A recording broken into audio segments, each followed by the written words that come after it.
نحمده ونصلي على رسوله الكريم.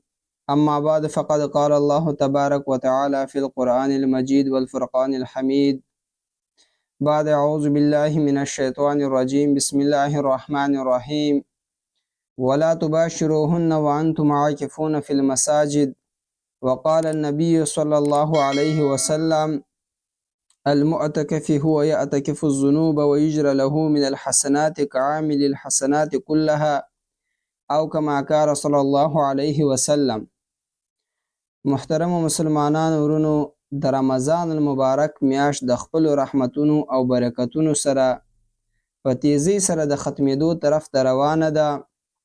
2 ورځې بعد د دې میاشتې اخري عشره شروع کیږي. د نبی کریم صلی الله علیه وسلم ارشاد مبارک دی: وهو شهر عظیم مبارکۃ اوله رحمة وواسطه مغفرة واخره عتق من النار. د رمضان المبارک میاشت یو عظیمه میاشت ده. د دې اول 10 ورځې دا د رحمت دي او دویم 10 ورځې دا د مغفرت دي او اخر 10 ورځې دا د جهنم نه د خلاصي سبب دی.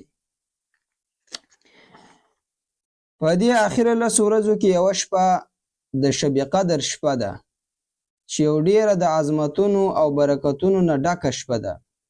په دې شپه کې د الله جل جلاله عبادت او بندگی کول، د الله جل جلاله رضا او خوشحالي لټول د 3 کالو او 4 میاشتو ثواب لري. او په دې اخر 10 ورځو کې یو لوی عبادت دا د اعتکاف دی.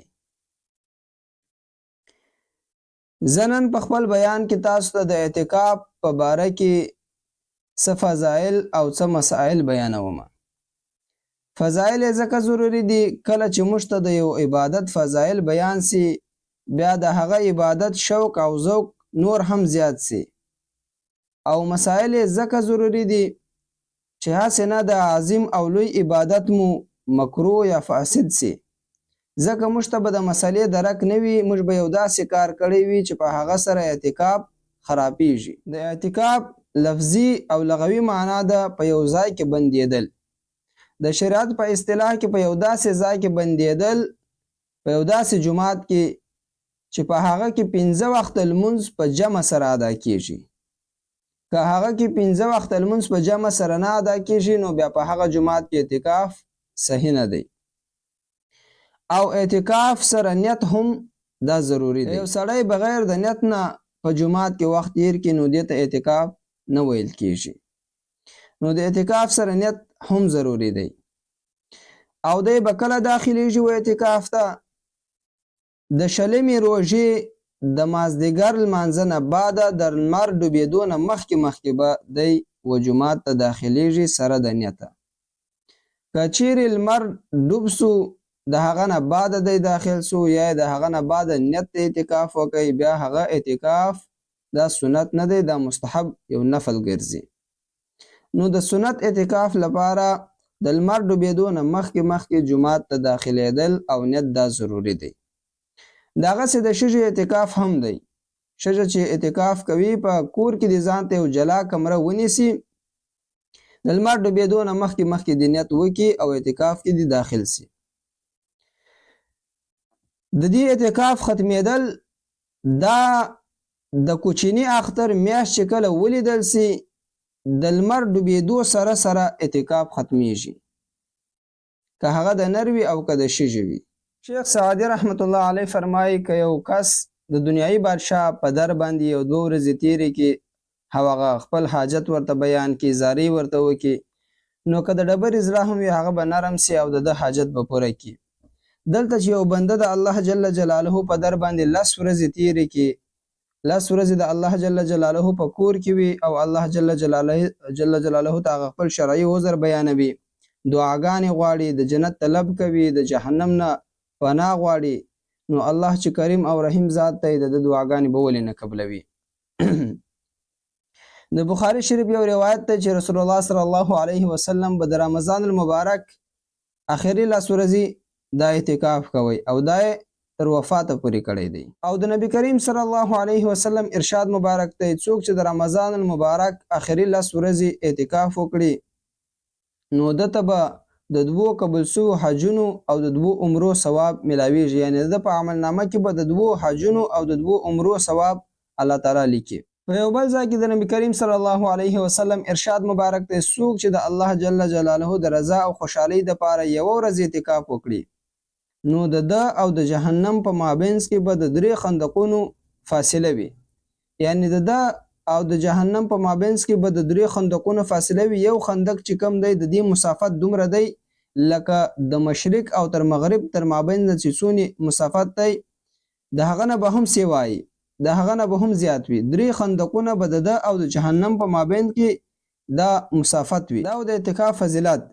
اوس هغه شیان درته بیانوم چې د معتکف لپاره دا جایز دی په جمعات کې د اعتکاف په حالت کې دی کولای شي. اول د معتکف لپاره په جمعات کې خوراک چشاک کول، جامې بدلول، سر غوړول، بریتونه غوړول، ژمنجه لګول، خوشبو لګول وغیره دا ټول جایز دی دا کولای شي. دویم معتکف د ځان سره د خوراک او چشاک مختصر سامان او مثلا داسې نور بستره، دسمال، جامې او د مطالعه کتابونه، دینی کتابونه دا د ځان سره ایښودلی شي. او دریم د خوړلو چښلو لپاره که کوم شی اخیستل غواړي نو هغه جومات ته غوښتلی شي. څلورم د اعتکاف په حالت کې د دین په اړه خبرې کول دا اجر او ثواب دی. او داسې خبرې کول چې په هغې کې ګناه نه وي دا بیا مباح دی، نه ثواب دی نه ګناه ده. د ضرورت په اندازه دنیایي خبرې کول دا هم منع نه دي خو په شرط دی چې بانډار جوړ نه کړي. پنځم که معتکف تاجر وي، کاروباري وي نو خپل د ګرکانو سره خبرې د ضرورت په اندازه کولای شي. یا کوم کاریګر چې کوم دی هغه ته هدایت بیانولی شي. او هم معتکف سره په اعتکاف کې که د چا ضروري کار وي لکه مور سوه، خور سوه، لور سوه یا ښځه سوه نو دوی جومات ته ورته راتلی شي خو د لمانځه په ټیم کې نه او د پردې پوره اهتمام به کوي. وهم که د کور څخه د ډوډۍ راوړلو کس نه وي نو دوی په خپله هم تلی شي ځان ته ډوډۍ راوړی شي. که چیرې ډوډۍ نه وي پخه بیا هلته انتظار هم کولی شي. اتم معتکف ته که چیرې احتلام وسي نو یخې اوبه دته تاوان کوي بیا د ګرمو اوبو دپاره کور ته تللی شي. که چیرې اوبه ګرمې نه وي نو بیا هلته انتظار هم ورته کولی شي. اوس هغه کارونه درته بیانوم چې د معتکف لپاره مکروه دي. اول کومې خبرې چې د معتکف لپاره ضرورت لري د هغه نه اضافه خبرې کول. مثلا دومره خبرې کول چې د ضرورت ور باندې پوره کیږي د هغه نه باوجود اضافه خبرې کول دا مکروه دي. دویم د معتکف بالکل خاموش اوسېدل او بیا دا عبادت ګڼل دا مکروه تحریمي دي. او که عبادت یې نه ګڼي بیا دا مکروه دي. معتکف باید یا د الله جل جلاله ذکر کوي یا نفل کوي یا تلاوت کوي په داسې کارونو کې د ځان مخشوله کړي. دریم د معتکف د اعتکاف په حالت کې داسې کتابونه او رسالې کتل چې په هغه کې دروغ وي یا د دروغو کهانیانې وي یا د اسلام په خلاف تحریرات وي، بې حیا بیانونه وي، داسې شان کتل دا مکروه دي. اوس هغه کارونه درته بیانوم چې اعتکاف فاسدوي، اعتکاف ختموي. اول معتکف که چیرې بغیر د شرعي ضرورت نه د یوې لمحې دپاره د جومات نه ووتی نو اعتکاف یې فاسد سو، خرابیږي. او دویم که چیرې د شرعي حاجت دپاره د باندې ووتی او په لاره کې یو قرضداره ورته رالی یا داسې بل څوک رالی چې د ده باندې حق و دی د هغه سره په خبرو سو او ودرېدی نو په دې سره بیا اعتکاف ماتیږي.